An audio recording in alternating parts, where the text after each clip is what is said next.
Welcome to the Slop Farm. Enjoy the video. You start by preparing the dock and laptop together. Plug the dock into AC power and confirm the adapter LED is steady. Next, connect the right cable, USB-C or Thunderbolt, because bandwidth and charging differ. This matters for displays and peripherals.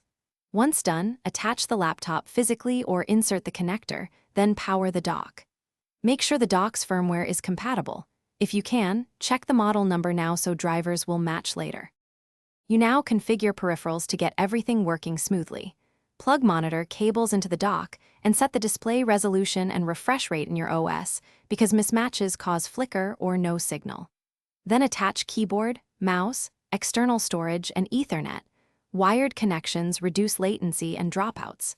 After connecting, install vendor drivers and firmware updates. These enable features like charging and multi-monitor support. If your laptop doesn't detect devices, toggle the dock's USB ports or replug the video cable. You finish by arranging displays and confirming system settings. Choose the primary monitor, position extended screens, and select audio output through the dock so sound routes correctly. Make sure charging is active and power settings allow battery charging when docked, because some systems limit charging.